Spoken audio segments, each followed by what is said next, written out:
अस्सलाम वालेकुम friends, my name is Aqfa. Welcome back to my platform art by ATR। आज हमारी मेकअप क्लास का है डे 7। हमारी आज की क्लास का टॉपिक बहुत ही ज़्यादा यूज़फुल और दिलचस्प है, क्योंकि आज की क्लास में हम पढ़ेंगे कि बेस चार्ट की ज़रूरत क्यों पेश आती है और इसका मकसद क्या होता है।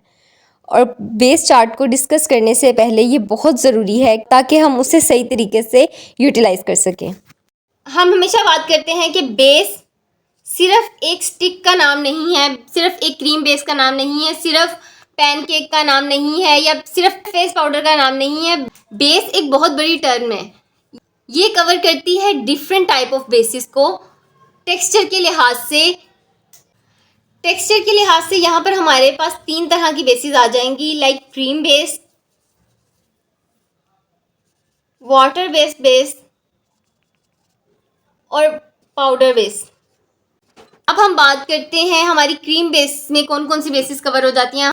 हमारी क्रीम बेस में स्टिक बेस कवर हो जाती है, मूस बेस कवर हो जाती है, हांडी बेस कवर हो जाती है। इसके अलावा फाउंडेशंस कवर हो जाते हैं, क्योंकि हमारी क्रीम बेस भी लिक्विड ही फॉर्म में होती है, लेकिन उनका टेक्सचर हार्ड होता है। फाउंडेशन का टेक्सचर थोड़ा ज़्यादा लिक्विड ही होता है, लेकिन हमारी फाउंडेशंस भी लिक्विड बेस में इंक्लूड होती हैं। उसके बाद हमारे पास आ जाती है वाटर बेस्ड बेसिस। तो हमारे पास वाटर बेस्ड बेसिस वो होती हैं जिनको हम अप्लाई करने के लिए पानी का इस्तेमाल करते हैं। अब पानी की मदद से एक पेस्ट सा बनाकर उनको हम इस्तेमाल करते हैं। इसके अलावा हमारे पास पाउडर बेसिस में आ जाती है loose powder basis, face powders. हमारे पास जो भी पाउडर फॉर्म में बेसिस होंगी वो हमारे पास पाउडर बेसिस में आ जाती हैं।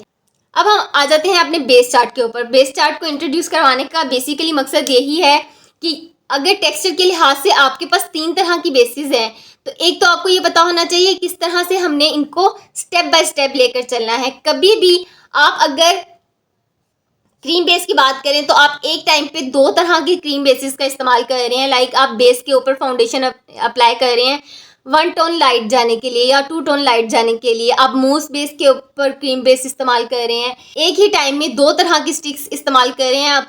तो आपने क्या करना है, कभी भी पहली अप्लाई करके जब दूसरी अप्लाई करते हैं तो उसके बाद उसको रब नहीं करना। हम टैपिंग की स्ट्रेटेजी अपनाते हैं।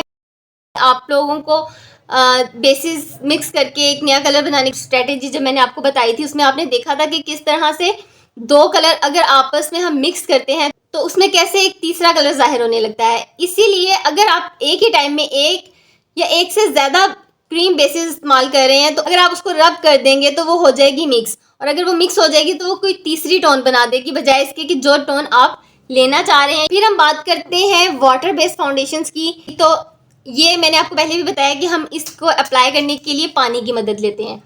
तो जब हम कोई भी चीज़ पानी की मदद से लगाएंगे तो इसका मतलब है विद इन 2 और 3 मिनट्स वो सूख जाएगी और फिर वो आपको आपका रिजल्ट देगी।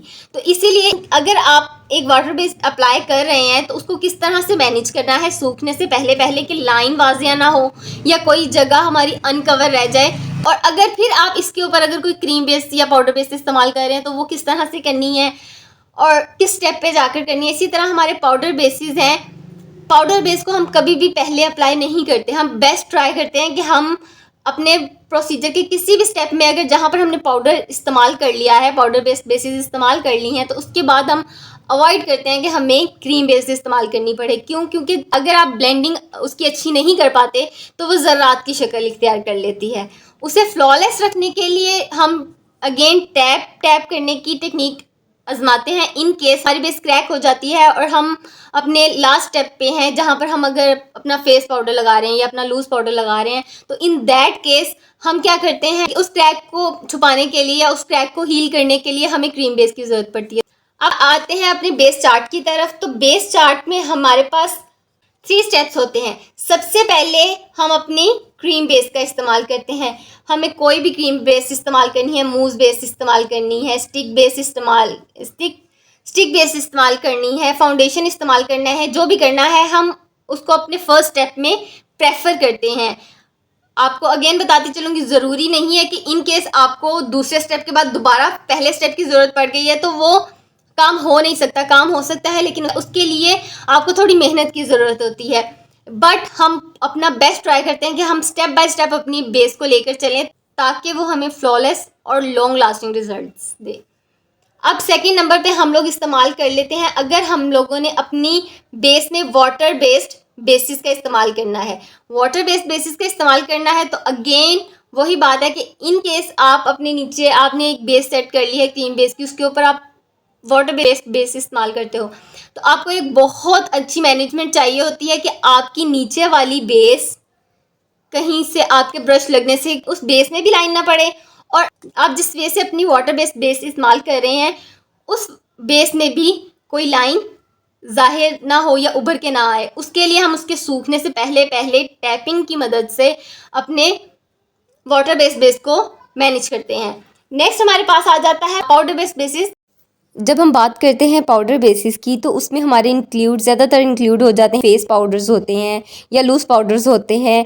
इनको जब हम पाउडर के तौर पर इस्तेमाल कर रहे हैं तो इनको इस्तेमाल करने के लिए सिर्फ इतना ख्याल रखना होता है कि हम इसे इवनली अप्लाई करते हैं ताकि ये पैचेस की शक्ल इख्तियार ना करे। बहुत ज़्यादा मिकदार में पाउडर हम किसी एक ही जगह पर नहीं रख देते कि वो पैच की शक्ल इख्तियार कर ले, या फिर हम लोगों को बहुत ख्याल रखना पड़ता है ड्राई स्किन के ऊपर पाउडर बेसिस को यूज़ करते हुए कि अगर हम पाउडर बेसिस का इस्तेमाल गलत कर देते हैं या ज़्यादा कर देते हैं तो ड्राई स्किन के ऊपर ड्राइनेस बहुत ज़्यादा वाज़ेह होने लग जाती है। तो यहाँ पर हम एक और बात करेंगे कि अगर हम वाटर बेस को पाउडर बेस के ऊपर इस्तेमाल करेंगे तो अगेन वही बात आ जाती है कि जब आप पानी में मिलाकर एक चीज़ फेस पर अप्लाई करने लगे हैं तो क्रीम बेस है उसका टेक्सचर हार्ड होता है, उसको इतनी जल्दी टाइम नहीं लगता कि वो फ़ौरन से आपके वाटर बेस में घुलना शुरू कर दे।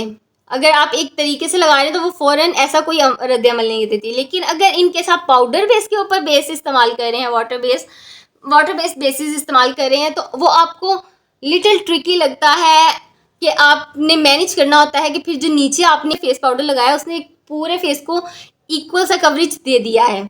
अब जब आप ऊपर वाटर बेस्ड बेसिस का इस्तेमाल करेंगे तो अगर किसी हिस्से में से ज़्यादा पानी की वजह से या ज़्यादा बेस लग जाने की वजह से वहाँ पर पाउडर हट जाता है या वहाँ से पाउडर रिमूव हो जाता है या वो आपकी वाटर बेस्ड बेस के अंदर मिक्स हो जाता है, तो वो अपना वहाँ से टेक्सचर अलग कर लेगा।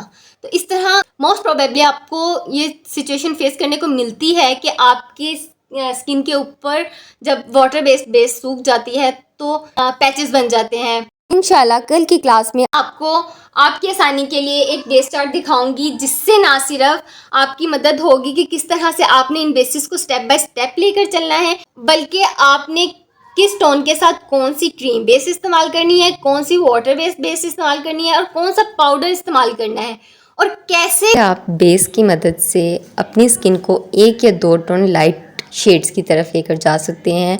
इंशाल्लाह अब आपके साथ मुलाकात होगी नेक्स्ट क्लास में। तब तक के लिए अपना ख्याल रखिएगा। अल्लाह हाफिज़।